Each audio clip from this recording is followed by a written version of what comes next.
Well, good evening. Good evening. Good evening. Good evening. My name is Dr. Cynthia Gooch Grayson, and it is my pleasure as the Associate Vice President for Equity and Inclusion to welcome you to tonight's presentation that's going to be exciting, that is a part of Metropolitan Community College's 16th annual Diversity Matters lecture series. The college has a book series in its 14th year.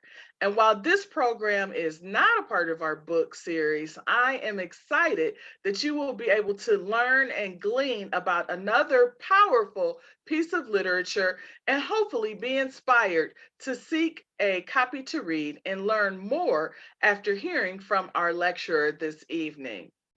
Your microphones and chat with other audience members are turned off, but you may always contact the host, send all questions for our presenter to me via chat.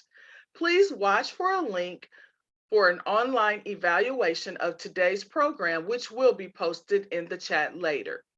Watch also in the chat for the opportunity to put your name in a drawing for a copy of Stacey Abrams' book, While Justice Sleeps.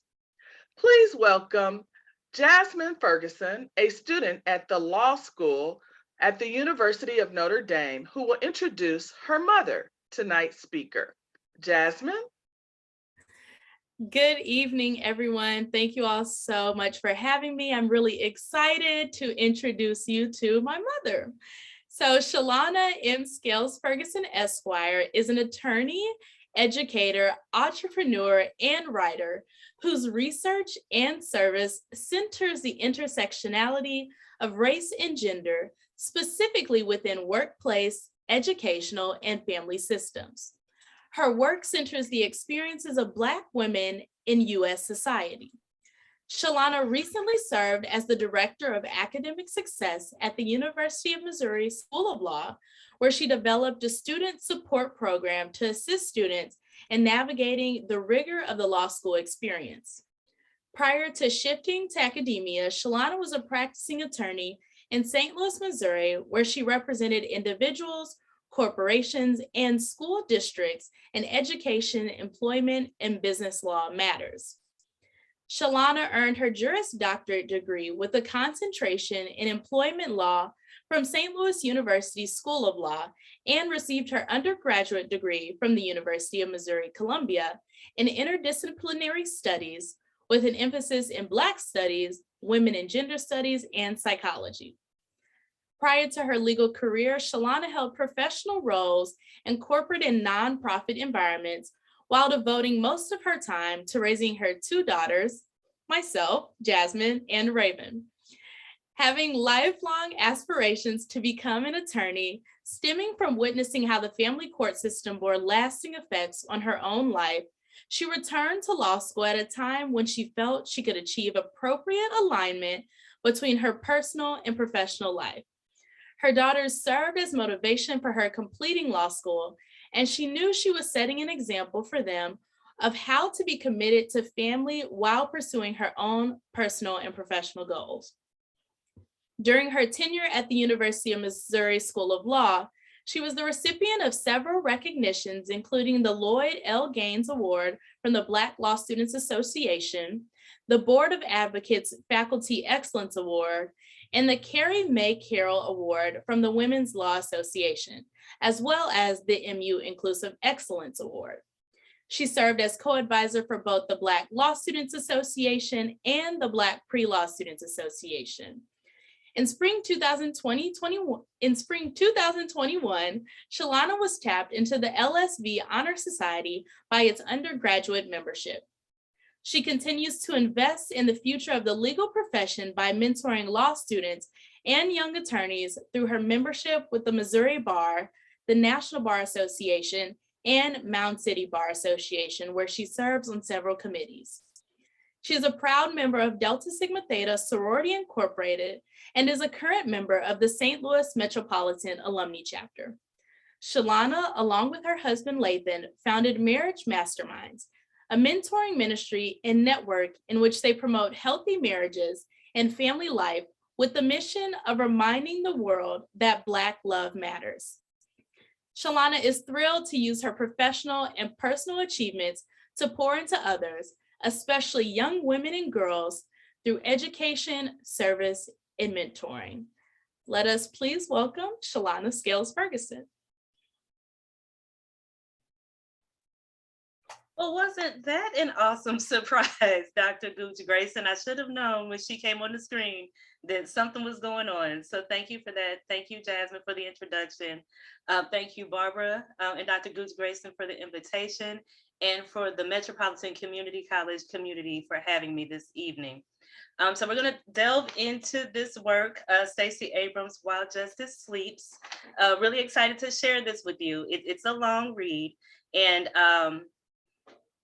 I don't know, as I was reading the book, I felt like I was watching it on TV. So I'm hoping that this gets the traction that it needs to be developed into something, because the way that it's written as a fiction novelist, I didn't expect that from her, because I know her as a politician and have read some of her other work in the nonfiction realm. So was really glad to learn about this last summer, because I had missed its release. And so receiving this assignment gave me an opportunity to read fiction, which I don't get a chance to do as often as I would like. So I wanted to get started by just saying, I think it's fitting today that I'm with you to discuss this piece by Stacey Abrams, attorney, author, political leader, and voting rights activist. Because this novel, which is one of several novels written by Stacey Abrams, again, something new to me during this project. She had written before works of fiction under the name Selena Montgomery, and I believe this is the first one that she actually is writing under Stacey Abrams, though some of her writings now kind of point to her as Stacey Abrams now that she's emerged on the national stage. But it's anchored in political theater of sorts. And it's not lost upon me that today we have current situations playing out which have a slight degree of political theater in our government. In our home state of Georgia, the president was on the ground today delivering a speech as the country prepares for a vote in coming days regarding the status of voting rights for the citizens in this country. So I just think it's interesting that on today, while they're down in Georgia, my understanding is Ms. Abrams had a conflict and wasn't able to attend, but this is playing out kind of on her major platform in her state during the time where we're reading this particular piece, which isn't necessarily about voting rights, but there are some dynamics in there that play into elections and the political process. So just to give a little background for those who are unfamiliar with her, Stacey Abrams served in the Georgia House of Representatives from 2007 to 2017, where she was minority leader from 2011 to 2017. And this was after she had her legal career practicing tax law, and a stint serving as the deputy city attorney for the city of Atlanta. So Ms. Abrams is a lawyer, as mentioned before. She received her undergraduate degree from Spelman College before receiving her Master's of Public Administration from the University of Texas, Austin, and ultimately her Juris Doctorate degree from Yale. And for those who don't know, she is also currently pursuing her second campaign for the gubernatorial bid in the state of Georgia, which was announced late last year. So again, this novel doesn't surprise me that she's written it, because she wove pieces of legal profession and politics throughout the story. So While Justice Sleeps demonstrates her connection to both the legal and political communities. I mean, it's written in kind of a whodunit style mystery, which has a backdrop of a contentious relationship between the judiciary and the executive branches of government. Particularly, it's the relationship between a senior Supreme Court justice who holds the swing vote in most cases, and the sitting president of the United States, and the dynamics between their relationship that serve as kind of the major setting for the conflict that's going on throughout the novel.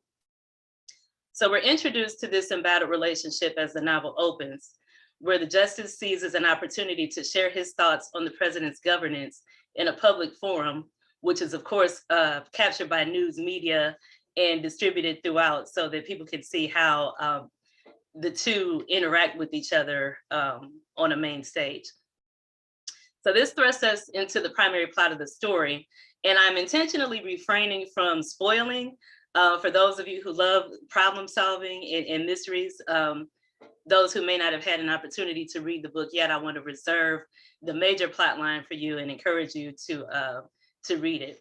But to pique your interest, I will give a few terms that will hopefully encourage you to take a read, or for those who are doing audiobooks, listen to the novel.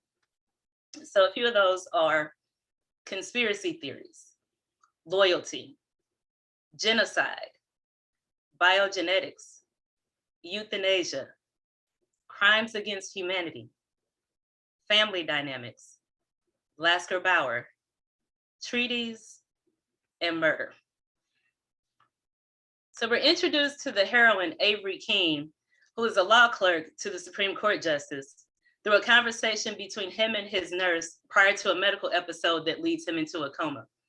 And so I did want to pause just for those who don't understand fully how the legal profession is set up. In her situation, Ms. Keene, she is a law clerk, which is different from a clerk of the court, which is like an administrative position for someone that pushes things through. For anybody that's done any court filings or had any interactions with the court, that's not who this person is. In this sense, the law clerk is a person who is essentially an attorney, someone who has gone through law school, in most cases has taken and passed a bar exam and license, and they work very closely with the judge in terms of their research, their writing, all the background work that has to be done for the cases that they're hearing on the bench. They have a team of lawyers who work directly with them to do that legwork. And in a lot of cases, those individuals have an opportunity to write some of the legal opinions that are published and presented. And so typically this is a highly sought after and competitive position. Those who serve as law clerks usually do very well in law school.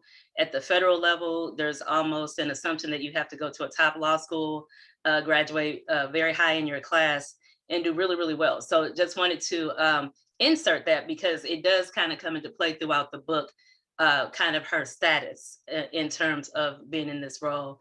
And someone had even made a comment of her being a glorified legal secretary. And I just wanted to make clear for those who are unfamiliar that this is a highly coveted position, a great opportunity to grow in the legal profession. And a lot of people who ascend to judgeships and other high positions in politics did serve as law clerks. So I just wanted to make that clarification early on. And so the justice that she works for ends up in a coma, as I mentioned before, and that is where she becomes very relevant. And so in that conversation that was had between the justice and his nurse, they're talking about her being Ms. Keene in terms of her capabilities and her credentials. And so the justice says, because Ms. Keene, like Ms. Abrams, also attended Yale Law School, and he says, knowing the law isn't about the school. It's about the mind, the heart, about understanding what the law intends as much as reading beneath what it says, knowing how to find one's way to the truth. It is these qualities he observes in Ms. Keene that leads him to an odd move he made sometime prior to this conversation. And that is naming her as his power of attorney and legal guardian to serve should he become incapacitated, which he indeed does at the time he goes into this coma. He also speaks to her about her in terms of being a bit preoccupied with proving herself, but she's got a brain she occasionally puts to use. Could be brilliant if she were a more precise thinker. We learn throughout the novel that these qualities, combined with an eidetic memory, which is essentially a photographic memory, loyalty to the court, and a sharp mind of strategy as a chess aficionado, has placed her on the board of a literal chess match the justice designed to expose a political criminal enterprise while preserving the power of the Supreme Court, which had critical decisions hanging in the balance at the end of the term, which is looming just days away. And so one of the key themes in this book is chess. And so it comes up throughout because the judge has I would call him a chess master. Like the way that he thinks about the game is pretty intense. And he had observed at some point that the way that Avery King thinks is like the mind of someone who understands very well the game of chess. And so I have a couple of passages I want to read to you, especially for those out there who may understand the game. My husband and daughter are chess people. I am not, but I'm really intrigued after reading this because it is very, very intense and very interesting how the book plays out and uses chess as a theme. So they talk about the history of the game of chess. And one quote that stood out was talking about how the game came to Europe and became the game we call chess. And he says, that's when the queen became the most powerful piece, but still in service to a king. Of the queen being responsible for saving the king, but that only his life is sacred. And then he speaks with Avery about whether or not this insults her, what he calls feminist sensibilities. And she says, no, my feminist sensibilities are not offended. In a game of strategy, the king is a figurehead, unable to save his own life without the aid of others. The queen is powerful and dynamic. She will protect the king, but not because of weakness. It's because it's what she's supposed to do. It was in the 10th century that the queen replaced the vizier on the chessboard. Vizier meant leader. And in the next 500 years, she became the most powerful piece on the board. A nice evolution. And I pulled that one out because I don't know about her, but it does play into my feminist sensibilities. So I really enjoyed that quote there. And then another one that I'm going to share, again, trying to preserve some of the plot of the story to get you to delve into this yourself, is this reference to Lasker Bauer. So again, that would be appreciated by those who understand the game. And so there was a cryptic phone call where the nurse called Avery King soon after the justice went into his coma to deliver a message that he specifically told her to give. Very short, not complete sentences, just words for Avery to try to put together. And ultimately we come to this concept, Lasker Bauer. So we're thinking, is it a name? Is it one person? It turns out it's two people.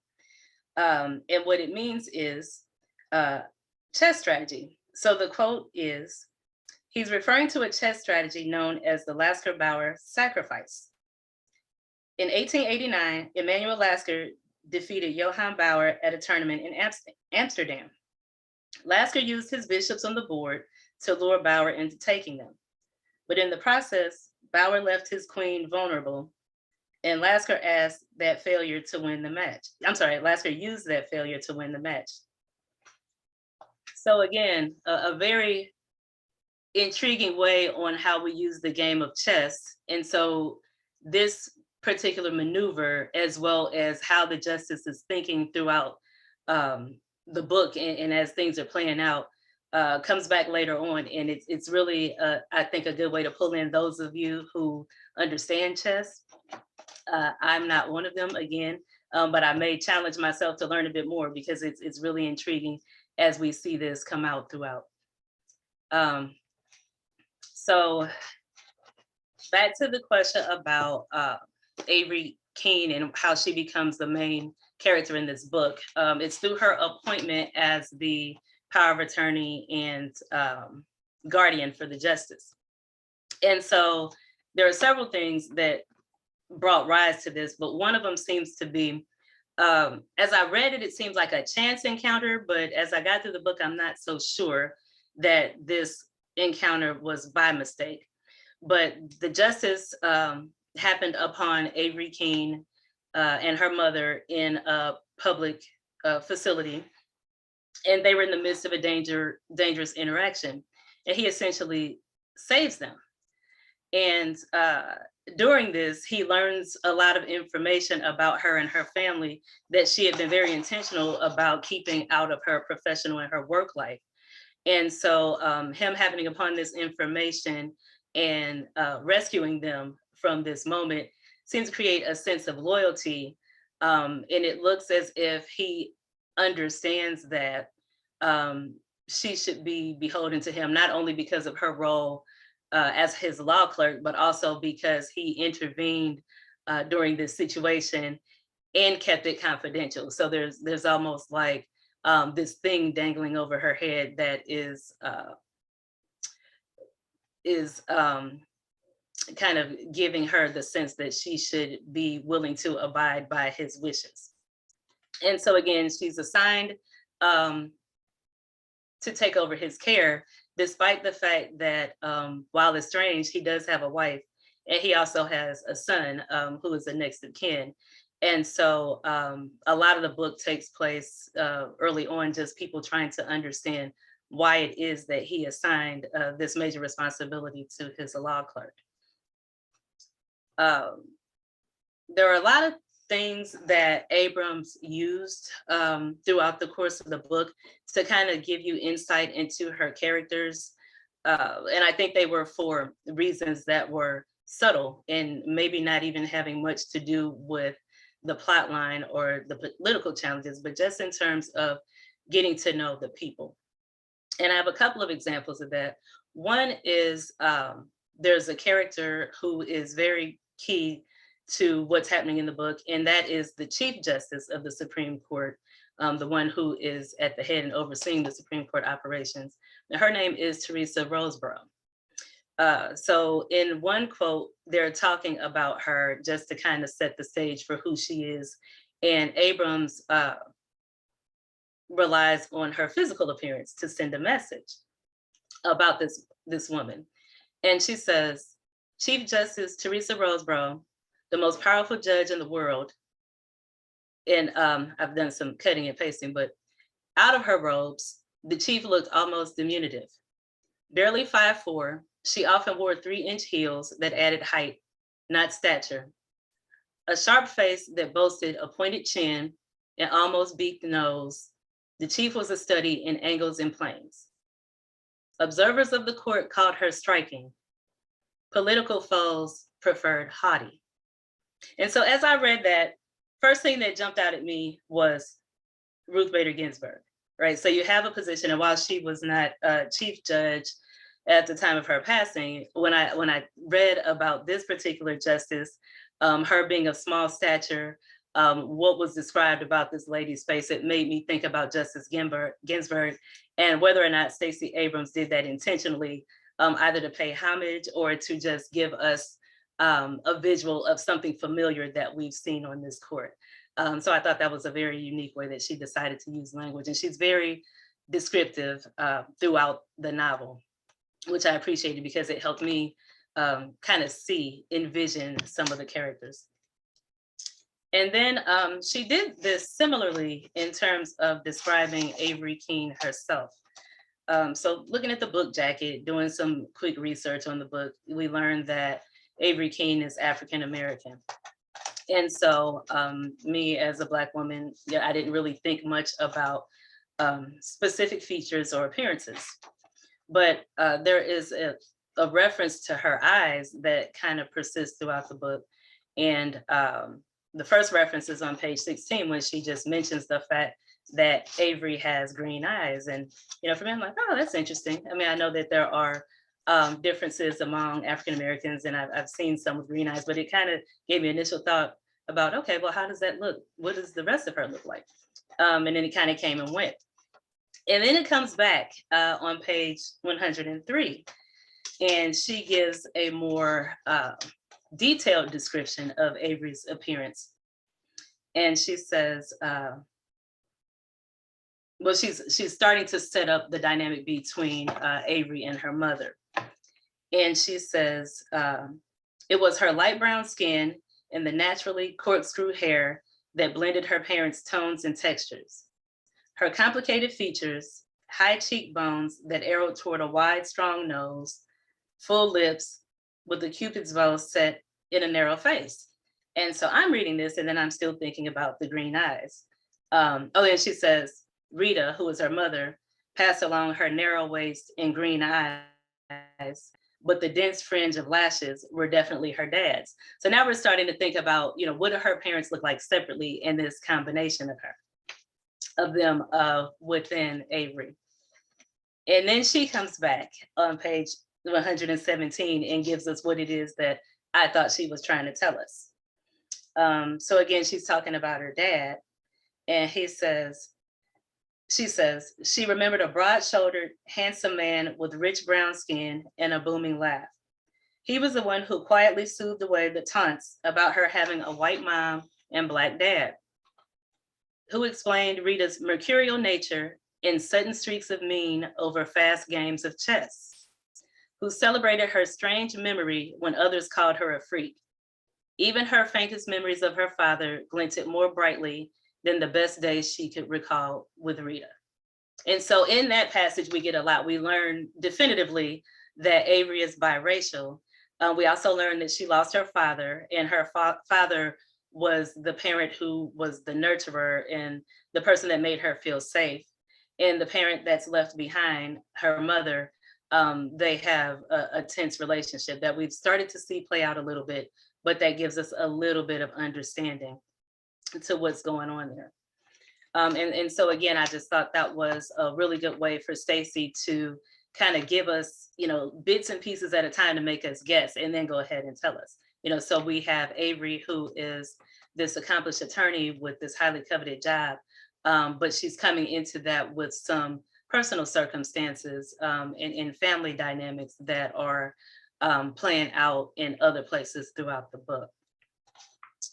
Another thing that Avery did in this book that I had an appreciation for, and again, with the bio that my daughter read, this is naturally how I exist when I interact with literature and other art and information, is what it means to be a Black woman in some of these spaces. And so I think it was intentional how Stacey Abrams wove some of that into the novel in different places, particularly Avery's existence within the Supreme Court environment. So one thing I made the mention of Ruth Bader Ginsburg. I recently did a project on her, and while she is definitely worthy of celebration and leaves behind a tremendous legacy, one of the major criticisms of her and other US Supreme Court justices is that they don't hire a lot of Black law clerks. And so even within that, those people who have existed in these spaces often face challenges and just how they're treated in that workplace. And I don't think it's by mistake that Stacey Abrams pulls some of that out into the book. And so a few examples of that, I will start with the initial conversation that the justice had with the nurse prior to going into the coma, where I had quoted before, but they're talking about her specifically. And when the justice is talking about things that he sees valuable in Avery, he gets from the nurse her opinion. The nurse who is not in the legal profession and didn't go to law school and have similar credentials, she says, well, she has a bit of an attitude, if you ask me. Tough. Not like that charming Mr. Brewer. He's going places, I can tell. So Mr. Brewer is the other clerk that works for that particular justice, and he's a white male. And so for me, as I'm reading it, it sticks out because, as Black women, we tend to have conversations about how we are expected to behave by others. And if we don't behave in that way, we're said to have attitude or a number of other negatively perceived characteristics. And so that's on page 10. And so for me, Stacey Abrams jumped right out the gate on that one. I think it was clear that she wanted to have the reader understand how these things may play out and maybe kind of intentionally but covertly educate on why some of this is problematic. Another place where she does this is on a day when Avery had been dealing with a situation with her mother the night before that ran into the wee hours of the morning. And she shows up to work kind of out of sorts, not in her uh, normal pattern of behavior, kind of disheveled and apparently arriving later than normal. And so when this occurs, she's immediately chastised and questioned by her colleague, Mr. Brewer. And so he has a series of things that he says during this exchange. One is, you might want to lay off yourself. Too much fun this weekend? We're not in law school anymore, babe. Save the binges for the recess, okay? So with that, you're getting this condescending language. He's calling her babe, which is not appropriate in the workplace or for anyone for that matter without being invited for that. And the assumption that because she's having a bad day that she's drunk. And then he mentions it again, hungover, hope Justice Wynn doesn't find out. And then as she challenges him back, then they get into, kind of a quick match exchange of words. And she says to him, screw you. And it says, stroking a long, soft finger along her wine cheek, Matt replied, I've offered. Happy to take a spin after you shower. And so then you're talking about sexual harassment in a workplace of the legal environment of the Supreme Court. And so again, just kind of intentionally sharing with us some of the things that happen in workplaces, and for those outside of the legal profession who may be shocked to understand that those things are occurring in these environments. And then the last example that I'm going to give on that is down the stretch. So with her being appointed the overseer, the power of attorney and guardian for the Supreme Court justice, that comes with assumptions that there must have been some sexual or otherwise inappropriate relationship between the two of them, which also gets into the hands of the media. So now you have her professional reputation on the line. And so as this situation is playing out and things happen, which kind of end up in scandal, and she's now being discussed in the media, we see her coworkers being interviewed. And and so when they're being interviewed on TV, you start hearing things again about who she is as a person, how they perceive her, and what it is that apparently she owes people. And so one quote is, Avery is really ambitious. I'll come back to that. She keeps to herself and rarely fraternizes with her fellow clerks. I wish she understood that friendship and competition aren't mutually exclusive. I pity her. She's missed out on making dear friends here at the court. It's a tragedy. They also interviewed a classmate. Ms. Keene is remembered by her classmates at Yale as distant. Admired for her legal acumen, few contacted for this story could recount a single personal anecdote about her, though she served on the Law Journal for 2 years. And so again, this is looking at the differences in how certain people interact and engage in workplaces, one, just depending on who they are as humans. I mean, not everybody is naturally willing to build relationships or hang out or whatever it is that is expected. And then two, she has a background that is very intense. She has a lot going on and she's trying to preserve herself and just do what she needs to do. She works hard and she does well, so nobody's able to attack her work, but they're talking about who she is as an individual. And again, thinking about Abrams and thinking about her connection to the political environment, I think it's interesting that she threw that word ambitious out there. And I know I was on a soapbox during the election cycle because that was a word that was thrown out at the time where now Vice President Kamala Harris was running for president. There was almost this assertion that being ambitious, at least for a Black woman, is not a good thing to be. And so I do think it's by intention that Ms. Abrams used that particular word when talking about her, especially when it's playing out in the media and they're trying to talk about why she's not a good person. And all that they can say is she's ambitious and she doesn't hang out with the other folks. So that is another piece. And then I'm going to shift briefly to the parent dynamic. And one relationship that evolved throughout the novel was between Avery Keene and Jared Wynn, who is the justice's son, who again was not chosen to be his representative in his legal and health affairs. And while that was odd initially, it came out that the son had been in contact with the justice recently, although they were estranged.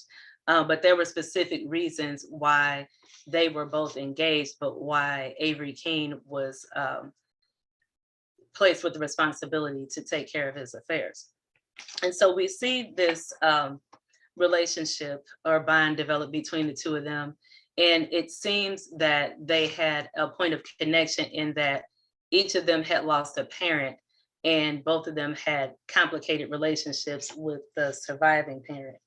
And I think I'll leave with that because there is a lot of shifts between that relationship, going from trust, not trusting, to having to rely heavily on each other to get the questions answered that needed to be answered in order to resolve the issue. Again, in terms of this being a chess match, and how they, along with some other key players, played a role in this. But I had one last quote that I wanted to share before we go into the Q&A, and I kind of get some thoughts or questions from the audience. And it's about what Avery went through because she was loyal, because she accepted the duty that had been placed upon her. And ultimately, the justice's survival or non-survival was very important in some major things that were happening politically, again, related to a lot of those words and phrases that I mentioned before.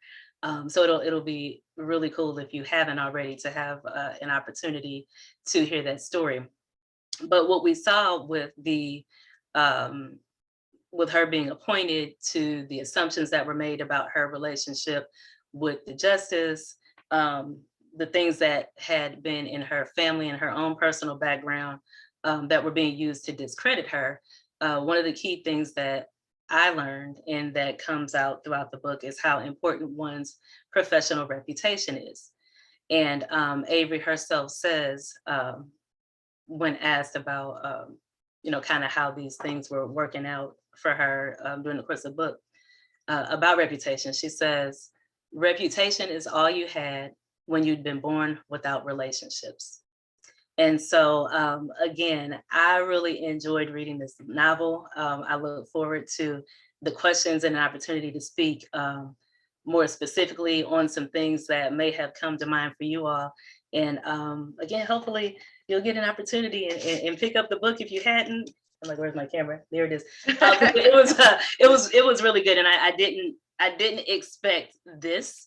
And I had to do a read, and I don't do Audible, like I don't do audio. I'm a page with all the post-its, right, in marks in the margin. But I needed to listen to it just to hear this play out, and so it's written really well. It's cool, and I hope that that it picks up traction. And again, I'd like to see it on screen. Thank you, Chalana. Wow. That was awesome. I really thought that your description was very intriguing as well. So I already have some questions that popped in the chat. And one of them is, I think that it is important to note how race and gender affect how we think, how we live, and how we engage in the workplace. What part of the book stood out to you the most? Mm-hmm. Yeah, I mean, that was woven all through here. And for me, I have not experienced this personally, but I have definitely heard from others. And it is, again, because of the nature of her position, how hard it is to be hired into that role. So not only do you have to have the academic credentials and everything that comes with it, the security credentials. So just the fact that she has some things in her background and was able to circumvent that and end up working at the highest level of government is huge. And so with that, as a Black woman, you get into and graduate from Yale Law, and you're accomplished and you do this. And when something comes up, you start hearing what people really think about you. So all that they have is, oh, well, she has an attitude, or well, she must have been picked because she's sleeping with him, or that type of thing. And so the level to which people try to discredit and take away your accomplishments because they have not, due to their own implicit or explicit biases or whatever it is, have decided that you otherwise can't be capable unless there's something else that you're bringing. And usually that something else is negative, or somebody, you bribe somebody, something like that. So yeah, that hit home, because I've seen that, not necessarily in this type of setting, but definitely when people, and again, thinking about that election and looking at Kamala Harris, because it wasn't just coming from people who were not of color, right? It was some of her own that talked about why she shouldn't be. And it's like, wow, you get all the way to that point, and I don't care what it is or when it happened, it's going to come back. So it's, people's unwillingness at times to allow you to grow, or to accept just you have the competency and you're qualified and capable and ready to work. Thank you for that response. Another question is, do you believe that the way the justice and law environment described in the book is realistic? Yes. I can speak to that. Though not specifically with examples. There is that. And it does not just affect Black women, women of color, or women. There is this notion that it's business, it can be cutthroat, it's very competitive. So we're talking about clerkships, right? And so typically people, once they leave those positions, unless they have their like permanent clerk appointments at some levels, but usually they're using that as a means to get to something else. And so with that, you have not only like the relationship between her colleagues and, her closest colleague, that the two of them working together with the same judge, you would think that they would be more collaborative and have a more positive relationship. You also have the dynamics between the law clerk or junior attorneys and their superiors. So sometimes I've heard and seen where attorneys have partners that aren't such nice people. And so, for me, the thought is you need to be able to learn and grow and be mentored and accept constructive criticism. But there are times where it's just mean. It's a level of hierarchy and elitism that's playing out. And, so you've definitely had that. What I do like in this book, though, is although she had some treatment from other people in the office that wasn't so good, that Chief Justice, that female justice, was very supportive to the degree that she could be. There were times where she kind of had to back off and let things play out. But she didn't jump on the bandwagon. She made sure that Avery felt supported, that she had what she needed to carry out the duties that had been assigned to her. And then ultimately at the end, life works because the woman had observed and believed in her capacity as an attorney. Thank you. Another question is, Avery's mother was a very interesting character in the novel, as you noted. The mother's behavior created significant professional and personal challenges for Avery. Why do you think Stacey Abrams wanted to include that character in the novel? Mm-hmm.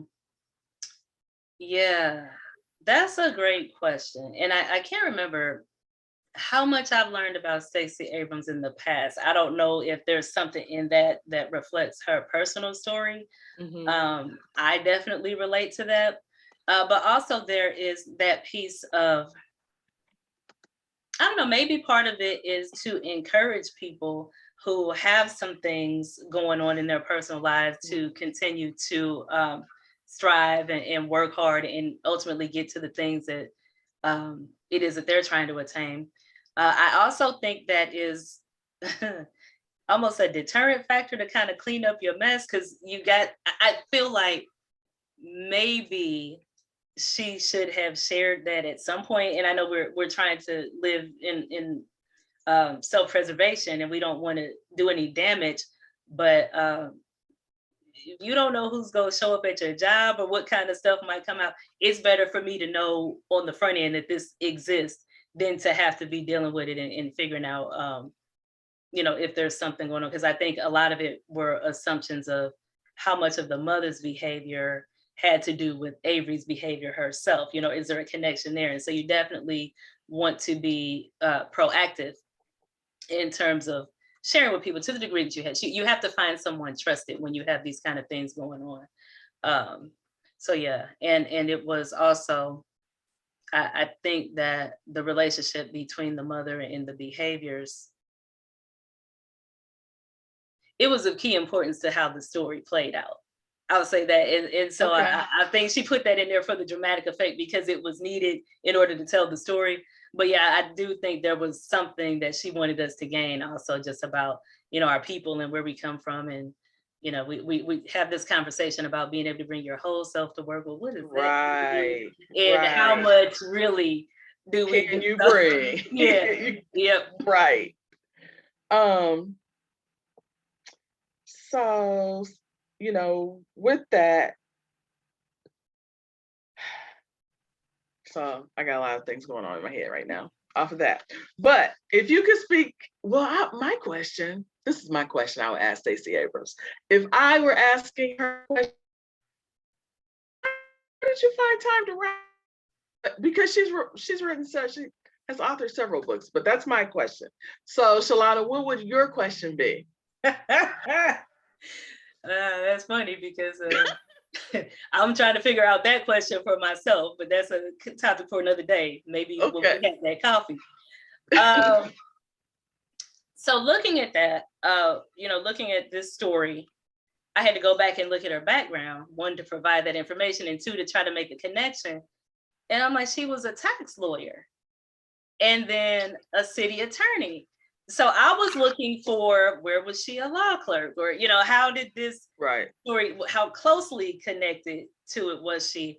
And so I wondered, kind of the initial question, what was it that she experienced in her life as a lawyer that brought rise to this book? Or, or was it more the politics? Was it what's happening in the news? Because there were some things in there, I'm like, that sounds vaguely familiar, loosely, right? Mm-hmm. So there's that. And then too, just as a human, right? When you look at her, she was a lawyer, she was a politician, she got into community activism, she runs organizations, she, the voting rights thing is kind of, she's the face of that. And so I'm like, what inspires you to do these things at certain periods of your life? What is that catalyst that says I'm going to shift gears and move into this direction? And especially close to my heart as I'm going through transition and like, what in the heck am I supposed to be doing? And how do you know it's that thing? And how do you know that you're ready to be the face of a movement? Because that's scary. I mean, people came for her when she first ran for governor. I mean, they're talking about her student loan debt. And when I found out she went to Yale, I'm like, yeah, I think I'm good with that. Right. We understand. But, just the things that you are putting yourself out there for. And, how do you decide that it's worth it? And how do you decide to follow through? And then the next question is, how she decided that she's going to run again so soon, right? So, yeah, I got all the questions. Okay. What was your favorite character and why? Ooh. Okay, so I'm definitely pulling for the heroine, but I think my favorite character was the FBI agent. So we're in a point where you're talking about the way that this story plays out. You don't want to trust anyone, particularly people tied to government agencies and law enforcement. But there became a point in the book where we knew out of all the other agencies that were suspect, this agent with the FBI was the one that they needed to rely on, because it got to a point, it got too out of hand. It's like, you can't keep doing this alone. You got to pull somebody in. And so watching him from the beginning and seeing how he watched some things. So I think there was a point where you kind of saw that he understood something bigger than these people was going on, you know, and seeing him make the decisions that had to be made in order for the story to close the way it did. So I think watching him throughout the course of that was my favorite. Okay. So my next question, I'm going to combine with another question that I have. So, you know, the relationship between Avery and Justice Wynn, you know, do you think this is common between supervisors and their clerks in the law profession? And if, you know, what do you recommend that, especially in your previous role at Mizzou, you know, in mentoring and developing new lawyers, how do you advise them on their professionalism and ways of being in that environment and that supervisor challenge? So you mean their working relationship, not necessarily this whole bizarre, I want you to Work. handle my affairs. Okay. Yeah. Because that was weird. Yeah. So, that's a great question, because so I'm newer in that space, right? I kind of landed there because I was a lawyer. So I had not done the work as an educator. So I didn't understand the literature that was out there about the different generations that are in the place and how that's handling. And so that is a big challenge for me, because the legal profession is very traditional and can be non-forgiving. And so I actually have a good friend and mentor who came. I didn't invite him, but he came and spoke with a group of the law students, the Black Law Student Association. And I was at the forum, and he said, kind of, these are the ground rules they're dealing with me. And students were very unhappy. They're like, well, you know, that doesn't make sense. So one of his rules was, don't text me, right? You know, if you contact me, you call and leave a voicemail or you email or whatever. And the students were up in arms. I was like, well, you know, that's how we communicate and this and then. They're like, yeah, but he told you what he told you, right? And he's the judge. And so unfortunately, sometimes we want to do things the way that we're comfortable with. And I think part of it is, one, could be ego. He lived his life and did what he did to attain his status as judge, and you give him the respect that he's due. And it could be training, because some of us look at this as it's a shortcut. When it's a professional communication, we don't text message, particularly people that we don't have that close of a relationship with. Like, that shouldn't be your first default way of contacting. And if we're losing, we talk about, you know, social media and, you know, how this impacts how we communicate otherwise. And in the legal profession, there's no room for error. Like, that could be it for you if you approach something in a way that is offensive, particularly when you've already been advised that that's how they operate. So unfortunately, it has to be some type of kind of give and take. We have to figure out how much is it about what we want versus how much is that first impression, because, you know, you get one. And if you blow it, that could be it. And so in mentoring, particularly law students, because I tell them, at this point, you're a law student, you're a professional. Like, this isn't like being an undergraduate. You are always getting ready for what's next. You don't get a do-over, you don't get a pass because you're a student, because there's an assumption you've gotten a degree, you've done the steps necessary to get into a professional school. So you're a professional today. And they're not always ready to receive that. And so what I like is that the way that the justice played out. So this is post-law school and you're still dealing with the same thing. So he's a curmudgeon, he's mean, he's this and that. That's how he operates, but that's also, it's how he was teaching. So when you get through the book, you see, one, that the fact that she was able to take on this challenge and solve these complex problems, which, you know, there's the theatrical effect of that, but seriously, he knew that she had the mind and she was capable. And so he was pushing. He didn't just leave a letter and say, this is what's happening. This is what I need you to do. Figure it out. And these are the things that I'm going to give you the tools to help you get to that. And she ultimately got there. So sometimes it doesn't feel good. But once you get through it, you know, absent being abused, you know, it helps you grow as a professional and ultimately get what it is she's coming after. Because I want to hear, I want a part 2 to see where she lands after this. Right. I like that. So faculty that are on here, keep doing what you're doing. I see you, Cindy. So the next question is, or the part 2, is this blueprint of the legal system something that could be overlaid to other professions? It seems that this movement is long overdue.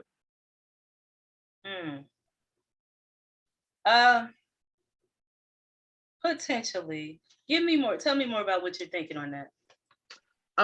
Let's see. Cindy, go ahead. We need to open Cindy's mic so she can speak. It's open. It would seem that these themes are relevant to many different occupations, although the law is, as you well stated, is very traditional. I was just wondering if we're seeing, or you're seeing, any improvement in other occupations. I think so there's a lot here. Again, this is a tricky story, but I'll go with kind of what I was talking about in terms of her interactions in the workplace with her colleagues, right? So there were some things that were being said. Some of them were assumptions just based on wherever they come from.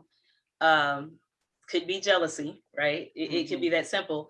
And then some, particularly with her male colleague, it's inappropriateness. And I think being in the midst of the Me Too movement, and you know, as we're still working through that, kind of the educational piece of some things you just should not say, particularly in the workplace.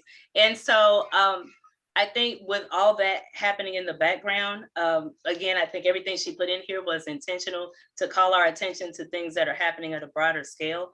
I think this does point that out. And I think, you know, there's people like the work that Dr. Gooch-Grayson and other professionals that are in diversity, equity, inclusion, and belonging, and whatever other additions to the acronyms, because they keep coming. As we're having these conversations and people are writing and bringing in that type of work, assuming that your organization is really receptive and able to, willing to let that information be distributed. And I know you're in Nebraska and that's tricky. But I think where we're having systems that are willing to engage in that work, I think that's how we make these things better, because a lot of it is, again, I studied employment law, and rising to the level of it being discriminatory enough to be successful in a lawsuit is a big deal. And then the implications for that. Do I have the resources to sue my employer? Am I willing to put myself out there? Will I be employable after that? Or does that do reputational harm that prevents me to finding another job if I'm put in that situation? So sometimes those risks are too high. But we need, on the ground level, where we're getting the education and the support to positively impact the work environments and to find those people who are problematic and either get them trained or manage them out of the organization in order to bring a solid environment where people feel safe coming to work. Thank you for that answer. So I have one final question. It's kind of personal. So how do you advise Jasmine? First year law student. Jasmine. I want to say I don't, but that's not true. So I advise her, that's when I take off the mommy hat and go into, this is what I've done. People were paying me to do this, so I'm going to tell you what I tell them, whether you want to hear it or not, because they don't want to hear. There's some things she don't want to hear. But then also looking at wishing that I had access to the information, because these are things that weren't discussed in this way when I was coming up through law school and other experiences. This is what it is and you accept it.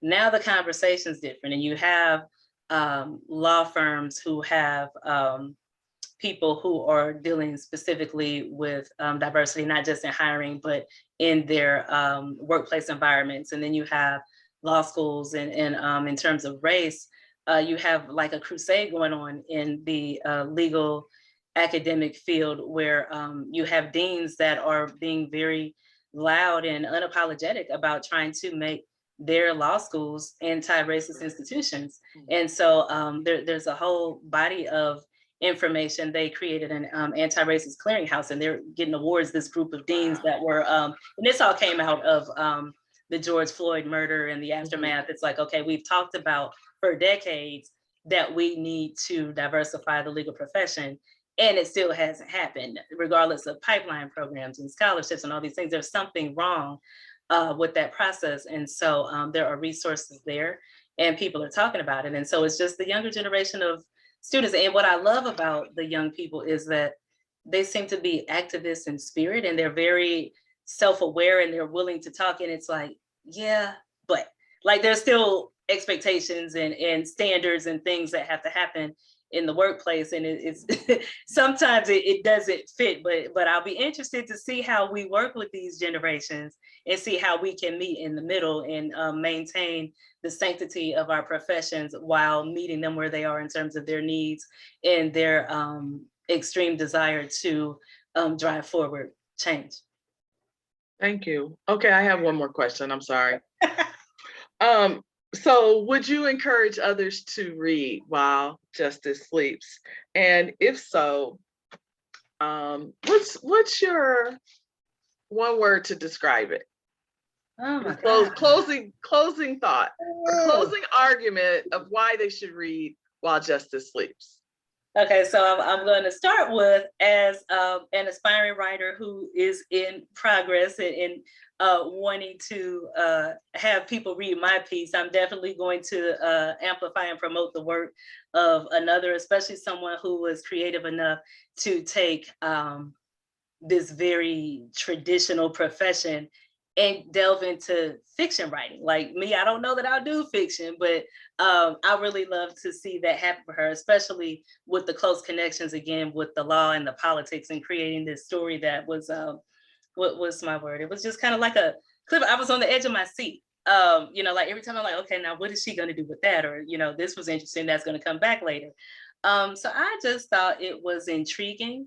I liked how the story played out. Some of it is like, maybe. But, you know, like I said, we've seen interesting things. I know at one point there was a reference to Nixon, and I guess nobody really thought that that's how things play out in politics, or that if they're going on, that they'll be caught. So just, you know, you just never know what's happening in the background and how things come up. So at one point I was thinking, this isn't realistic. And it's like, yeah, but, you know, when you have people that have those minds to solve these kind of problems and make these connections. Yeah, I just thought the book was intriguing. It was a fun read. I'll tell you this, when I transitioned and went to the Audible, because I'm reading along while I'm taking my notes, my husband sat down and watched. And so he watches stuff like this. This isn't really my thing, you know, like these shows, sometimes it's too much for me. But when the screen was off and he sat down and just listened to the book, I'm like, oh yeah, we got something here. So we might try that again. Good. He's been doing Audible. I flipped through, but with this one, that was a good add to the process. Awesome. Yeah, I prefer page turning as well to Audible, but thank you, Chalana, so very, very much. As expected, you've shown up and shown us how intriguing this book, While Justice Sleeps, is, and how the different perspectives offer direction for our future thoughts and actions. Thank you for sharing your time, your talent with our audience. Jasmine, we appreciate you being with us to introduce your mother and make the evening more special for her. Best wishes to you in your future. What? I said, thanks for having me. I Absolutely. appreciated being part of it. And our audience members, once again, thank you for your dedication to learn and share these experiences with others. I got a note from Michaela that said, oh, we need another, we got to do this again. We need a book club for this book. This was the book club, so we got it. Maybe we'll bring Chalana back again. But thank you, audiences, for sharing these experiences with others. It helps our communities grow stronger and more inclusive for everyone. And as a reminder, we appreciate your feedback on the online evaluation found at www.surveymonkey.com/r/while-justice-sleeps. And Barbara, did you have the drawing? Well, do we know who won the book? You'll be notified tomorrow. Oh, okay. So we look forward to having you join us on Thursday of this week for the college's 37th annual virtual, the 37th annual Reverend Dr. Martin Luther King Jr. celebration, which will be virtual beginning at 12 noon Central Standard Time. You will enjoy powerful music from Eddie Brown, the Kingsmen, and Minister Ananias Montague. Recognition of college and community members who help others to live Dr. King's dream, and our keynote speaker, Reverend Siobhan Arline Bradley, are all a part of this virtual celebration. It's absolutely free, no registration required. Just click on the Zoom link and you'll pop in with us. So pop on in Thursday at noon. Thank you all for being with us this evening. Bye. Thank you, Chalana. Thank you, Jasmine. Thank you, Barbara. Thanks, Isaac.